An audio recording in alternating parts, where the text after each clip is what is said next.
for tuning in to part 2 of my pregnancy, birth, and how we found out we were having twins story. If you haven't seen our first video about how we found out we were having twins, go ahead and check that out. The link will be in the description. And without further ado, my pregnancy story with twins.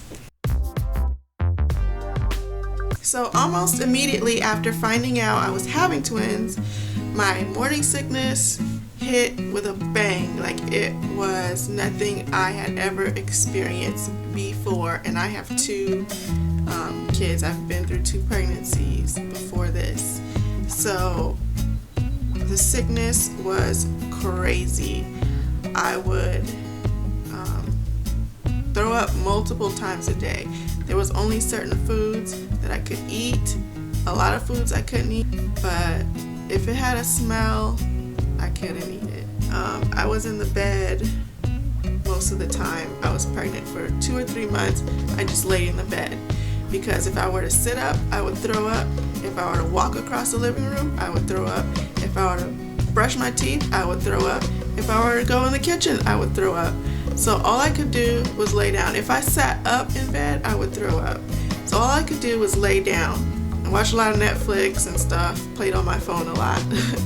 But Adam, my husband, he was such a help during that time. He took care of the kids and made sure that they were taken care of. He took care of the house. He made me breakfast, lunch, and dinner, and did the same for the kids. He was really a champion, and he stepped up to the plate when I needed him during that time. The morning sickness lasted up until about 20 weeks, maybe around 5 months pregnant. I stopped. The morning sickness had kind of stopped. I would still throw up here and there, but for the most part it had stopped. So what kicked in after that was pain.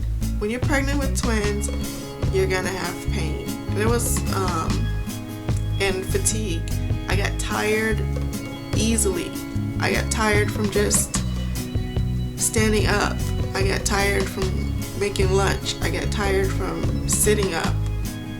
It just, everything made me really tired, and I couldn't do a lot because I would get so tired. All I wanted to do was lay on the couch and sleep and take naps. I'm not a nap person, but I took a lot of naps. The other thing that happens when you're pregnant with twins, when you're pregnant period, but when you're pregnant with twins, you need to stay hydrated, and you need to drink like a lot of water, more water than anybody. And I would drink probably a gallon of water a day, maybe more, maybe less some days, and it still didn't seem like enough to hydrate my body. And so sometimes I would go into these times where I would have contractions, and they would be really strong contractions, and it would be really concerning. I thought I would be going into early labor, and that's a real concern for people who are pregnant with twins. Is you could go into early labor for lots of different reasons. So I really needed to keep my body hydrated, and when I would feel those contractions, I would call my doctor. They would say drink water, lay down. I would do that, and sometimes the contractions still wouldn't stop. So there was a couple of times when I did end up going into labor and delivery department at the hospital and just going in to get myself checked out. And each time it turned out I just needed to drink more water and rest. So anyway, it was hard to keep rested and keep drinking and hydrated because I was pregnant in the summer and I had 2 kids to keep up with. So staying hydrated and getting enough rest was a challenge. So by that point, midway through the pregnancy, my doctor had been talking to me about, the birth plan. By this point, I wasn't with the midwife anymore because she couldn't handle twin births. I was with a doctor. So it also turned out that the doctor that I ended up seeing was a good family friend, and she's like brilliant, and so I was in good hands, and I was so blessed to have her taking care of me. So she had been telling me about the birth plan and to prepare myself because I didn't want to have a C-section, but she was also trying to prepare me for the possibility, because she said if one of the babies were to be head down and everyone head up that we would go ahead and do a C-section because it's not really safe to try to go for it with one baby being flipped the other way. So I was trying to prepare myself for anything. So around, 30 weeks, 29, 30 weeks, the pain in my stomach, let me tell you, the pain in my back, the swollen feet. I had swollen feet starting at like 16 weeks. My hands and feet were swollen.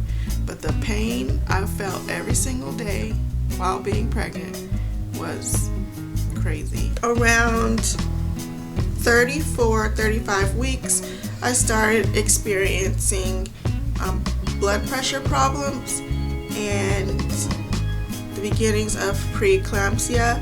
That was really scary because for a while I thought my babies were going to have to be delivered early, and I was on like a semi-bed rest for a little while around 34 weeks.